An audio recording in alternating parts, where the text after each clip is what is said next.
Hey, it's Shub. Welcome back to the Medicside Hustles podcast. Now, if you've been listening in so far, you'll know that we've had some amazing guests, clinicians doing bold, interesting things beyond the bedside. But for a few intermittent episodes, I'm going to try something a little different. I'll be hosting solo, just me and you, sharing some of the most powerful tools, frameworks, and mindset shifts that I use with my one on one coaching clients and in the Clinician Impact Actionship. These episodes are designed to help you take your journey to making medicine your side hustle to the next level. Don't worry, we've still got plenty of guests still coming. In fact, season 1 is fully booked, so you can expect weekly episodes right through to June. And I've already started building the guest list for season 2. If you've got someone in mind or you want to be on that list, drop me a message on LinkedIn. I'd love to hear from you. And if you've been enjoying the show, this is a great time to share it with a colleague or a friend who's been quietly exploring something beyond clinical work. Let's help more clinicians realize that they've got options. All right, let's dive into today's episode. So, here's what we're going to explore: why so many brilliant clinicians feel stuck even when they're doing everything right, why effort doesn't always equal influence, and how to get intentional about building a career that's energizing, visible, and actually aligned with your values, even if you're still on the rota full time. Sound good? Cool. Let's back up a little first. I kept seeing this pattern come up with my coaching clients. Doctors who were respected. They were juggling projects, teaching, audits, courses, and the whole lot. You know what that's like. But they still felt like they weren't being seen. Not ignored exactly, but underutilized, slightly off track, quietly frustrated. And I realized it's not because they weren't doing enough, it's because they weren't operating from their zone of impact. This episode is going to help you find yours, but there's a problem.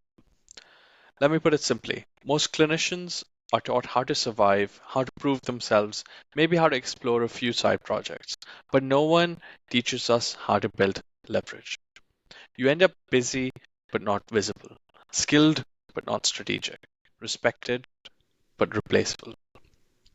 You're waiting for someone to notice the good work or tap into you for a new role, but that's not how real influence gets built anymore. And I say this with love because I've been there. Here's the opportunity. When you do find your zone of impact, everything's going to change. You're going to stop chasing and you'll start attracting. You'll stop over delivering and you'll start building equity. And your career, it'll finally start to feel like yours again. Let me give you an example. I worked with Dr. Gupta, a fetal medicine specialist, who knew she wanted more than her current role, but wasn't sure how to make the leap without abandoning years and years of training.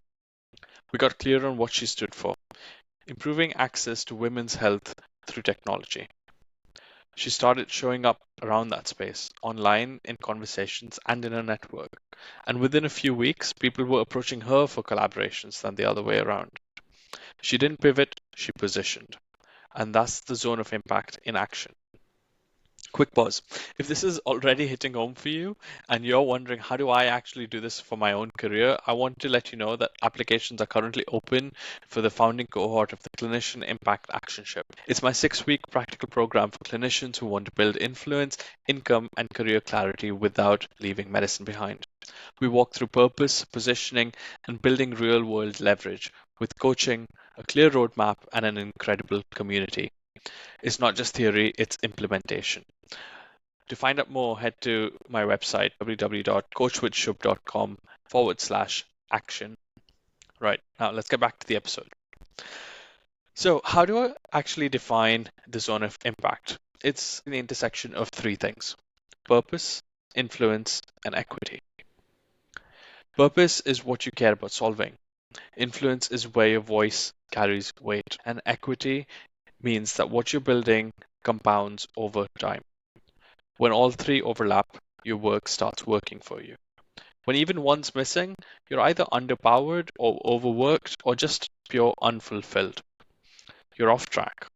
So, this is how I guide my coaching clients and the actionship participants to not just burnout proof their careers, but actually own their careers and take back control. If you're thinking, okay, Shub, how do I actually find my zone of impact? Here's where to start. Here's a few steps you can take. Step 1: notice what frustrates you. Seriously, what do you complain about that others have accepted? That's often your purpose whispering to you. Step 2. Choose a visible lane. Leadership, education, innovation, comms, illustration, art, communication. Just one to begin with. Perhaps one is already something that comes more naturally to you. Don't try to do everything. Step 3. Start building something repeatable. A tool, a guide, a framework, a process, something that you've already used and find yourself constantly going back to. Perhaps something that adds value and can be shared. That's your equity. Step 4. Put your voice out there. Speak, post, present, talk about what you're building.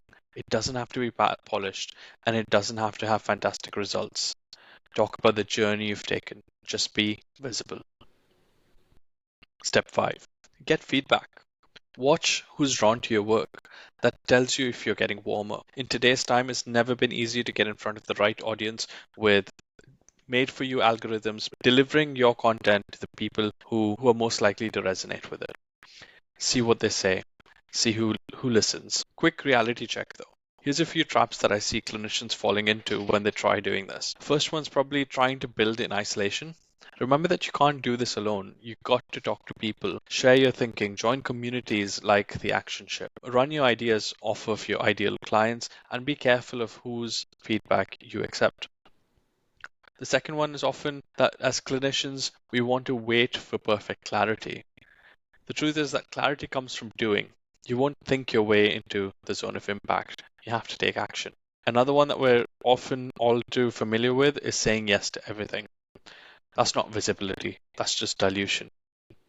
Influence grows when you're known for something specific. The more specific you can be, better your outcome. And many of us, myself included, might mistake busy work for strategic work. If it doesn't lead to equity or opportunity, it's probably just admin with a few extra steps.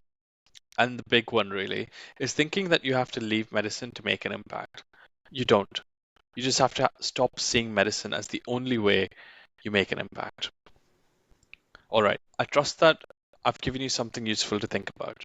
And if you found this episode useful, I'd love for you to give me a follow, drop me a like, or just reach out and say hi on LinkedIn.